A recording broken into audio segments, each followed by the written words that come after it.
What's up, guys? Penguin Overlord here, and welcome back to another Ghost Recon Breakpoint update sort of video.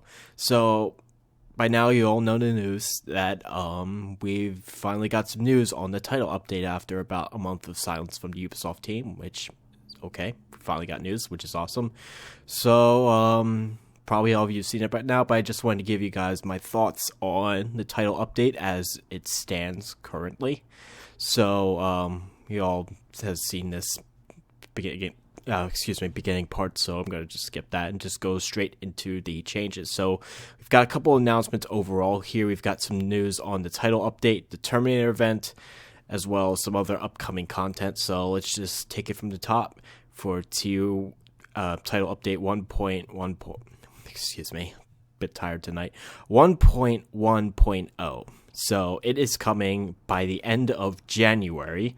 No specific time and date, but at least we've got some idea of when it's coming out, and it doesn't look like it'll get delayed again, which will be nice. So, couple things. So people got the wrong, I think some people on the Ghost Recon Reddit got the wrong idea that all the changes you're seeing here is going to be it for this title update, and that's not necessarily the case. This title update will address the following changes among others. So we will probably get some other smaller bug fixes or quality of life adjustments. Nothing huge beyond the Terminator event, but we'll get some stuff. So we'll see how that goes when we get the patch notes, but for now, this is what we can expect. So here we go. Made improvements to night vision. Now, this game has had an interesting experience with the night vision. So honestly, I thought during all the previews at E3 and during the closed beta, the night vision was fine, worked great, but then in the open beta, they changed it so it was super pitch black dark, and you basically couldn't see out in the distance. And now that the full game is out, they changed it to where it's just a green filter on the screen. So cautiously optimistic that this will be better. We'll see. We'll just have to see about that one. I'm hoping it will be more usable. My personal wish list would be if it had the same NVG effect as the year 2 NVGs from Ghost Recon Wildlands. That would be awesome because I like that NVG filter a lot. But we'll have to see. Sharpshooter exploit with the DMR rifles addressed in all modes, PvP, raid, PvE. So that's going to get fixed. Thankfully, because honestly, as amusing as it is to melt raid bosses in seconds, that doesn't really belong in the Ghost Recon experience and shouldn't really be happening anyway. So they're fixing it. I'm okay with it. Honestly, if you have a good team, you don't really need a DMR glitch anyway. So there you go. Two things here I want to cover sort of at once. Players who previously lost their thermal night vision will get it back after loading their save, and players who previously lost their water canteen or binoculars will get them back after loading their save. So, one hand, this is good news. This issue has finally got fixed. I never encountered it, but I only went to PvP once, so it wasn't a huge issue for me, but a lot of people have had it. So, on one hand, it's good that they're getting fixed. This issue is getting fixed, but something I watched G Money Mozart's video on it on this title update, and I would have to agree with what he says about this. This is something that should have been hot fixed very quickly into the game. I don't know why Ubisoft decides to release updates in this way, because they can hot fix things. They have done server maintenance stuff to fix a small issue or whatever, so I don't understand why they couldn't have hotfixed it.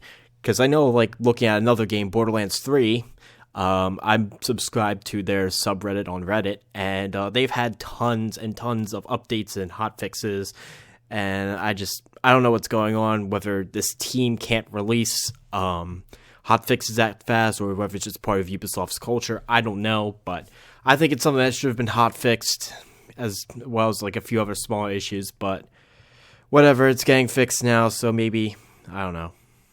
We'll see. Rebalanced stamina for PvP after it was buffed in a previous title update.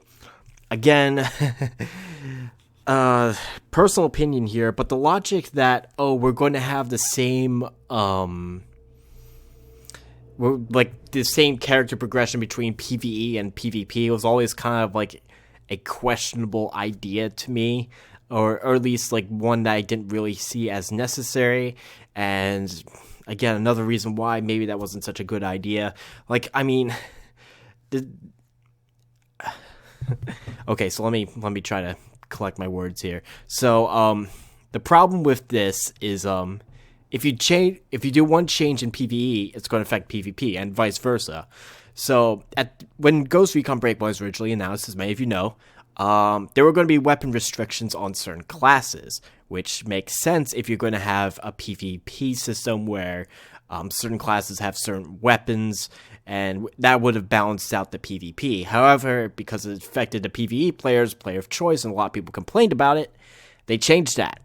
Except now the PvP, excuse me, is pretty much ruined, where from what I understand, I haven't played much of it again, is that the meta is basically play an assault class with an assault rifle and a 50 cal sniper rifle, a sniper rifle, usually the BF, shit, no, I keep thinking of the BFG-50A from Wildlands, when it should really be the M82.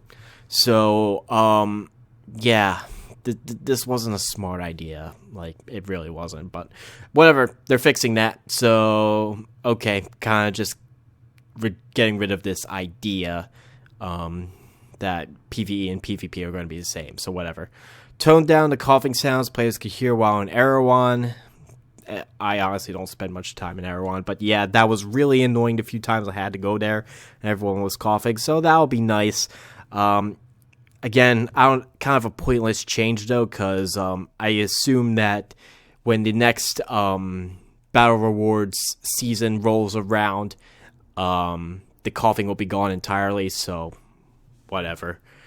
That'll be gone anyway, so kind of too little too late for that one, but whatever. Enemies will no longer shout in pain after being shot in the head. Obviously a good change.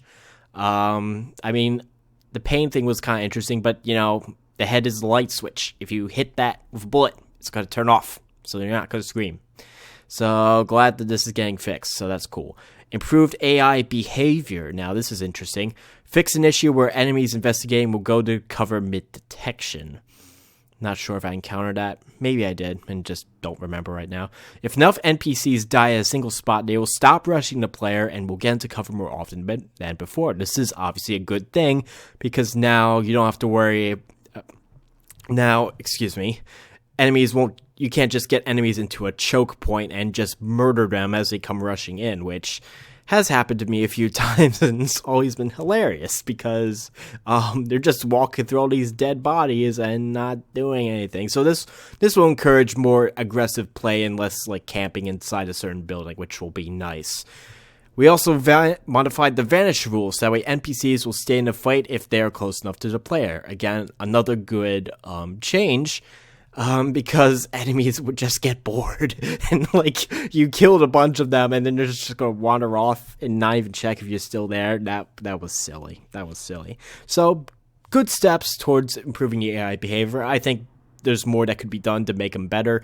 I would like to see like flanking tactics or something like that. Like once enemies know where you are and they're engaging you, like maybe send a certain group of enemies like around you, or like try to flank you and stuff like that, and put more tactical pressure on you. I think that would be a cool change. But this is a good start, so I like that. So making some progress there. The digital scope now has multiple levels of zoom, thank God. Now, this really annoyed me when Breakpoint came out, because if you didn't follow me from before I started doing Breakpoint videos, my preferred assault rifle scope in Ghost Recon Wildlands was a digital scope, because you had quick zoom, it was really quick, and you could go back and forth between them really quickly, and having those having that crosshair was really nice when combined with the grenade launcher, so that way you could hit targets better at distance. At least in my subjective opinion, I found that I was more accurate with the digital scope on it with using the grenade launcher. So that's cool. Now that's fixed, so now I can actually use it again, because why would you have a fixed 2.5 power in a digital scope? That made 0 sense whatsoever. So we've got this roadmap here we'll come back to in a little bit. Terminator Live event. In addition to the title update, the Terminator Live event will be invading Ghost Recon Breakpoint soon. Be on the lookout for more intel. So probably going to get a trailer or a teaser and a trailer, something like that, on the YouTube. Personal prediction, I think it's going to drop. Let me open up the calendar here. The 28th. I mean, it could drop on a Thursday because they've had the raid, I believe, was dropped on a Thursday that was released. But usually Breakpoint and Wildlands updates were on Tuesdays, so I'm thinking it's going to be on the 28th. Obviously, that's not confirmed. They could make it later. They could literally put it on January 31st for the release of the Terminator event. We'll have to wait and see about that, but I'm thinking that's when we're going to get it, but obviously not confirmed, so we'll have to wait and see on that. But yeah, I am looking forward to the Terminator event. I have wanted to smoke check that asshole the moment I learned that the Terminator was going to be in the game, so I think it's going to be fun. So that'll be cool. Upcoming content, you can see the roadmap above for the idea of our plans in the near future.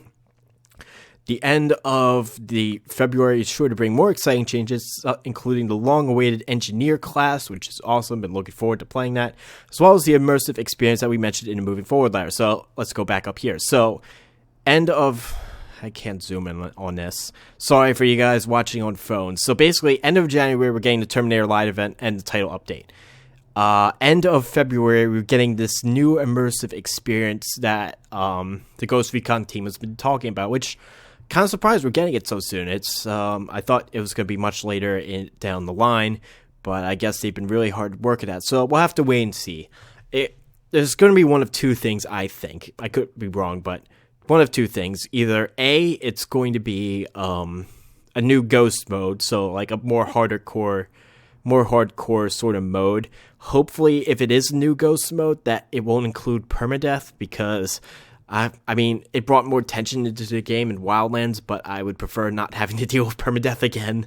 Just personal preference. Or it could be something like the Animus Control Center in Assassin's Creed Origins, I believe it was, where you could tweak certain aspects of the game. So we'll wait and see on that, but I'm looking forward to seeing what they have in store for us. So that's going to be end of February. And then end of March is going to be episode 2. So that's basically, I think that's going to kick off with the Deep State DLC. So that'll be interesting to play with. So basically everything as far as episode content has been moved back like a month and I think a few weeks, basically. Because it was episode 2 was originally supposed to start in February. So if we consider that Breakpoint was launched at the beginning of October, chances are the original plan was to launch it at the beginning of February. So we're talking about like almost 2 months pushed back, but whatever. As long as they honored the year 1 season pass and like don't like throw content that was originally going to be on the year 1 pass into year 2, if they have a year 2, I'm okay with it. So we'll see how it goes. As we mentioned in the community survey results, we also plan on providing updates and changes to items requested within the survey with a focus on those that were most frequently mentioned. You can look forward to the implementation of some of these changes later this year. I have no idea what this means. We'll see. Maybe it will include things like having a more modular gunsmith where you can put more optics on different guns. Maybe some fixes like, having the ACSS scope actually work on assault rifles, since it is kind of an assault rifle optic, and also have variable power zoom. So that would be cool. Thanks again to everyone sharing your feedback, blah, blah, blah. Okay, that's the point. So update is coming. We just need to hold on just a little bit longer and be a little bit more patient. So yeah, I'm looking forward to testing this out. What do you guys think about the update? I'm not expecting anything too revolutionary from this one. Mostly bug fixes and quality of life adjustments, as well, of course, the Terminator event, which you can expect me to stream. And I will try to get a guide out on the Terminator event that same week when interest is still high. So that will be cool, and I'm looking forward to that. So there you guys go. This video is approaching 15 minutes, so I'm just going to end it here. So thank you all for watching. Hope you guys enjoyed the video.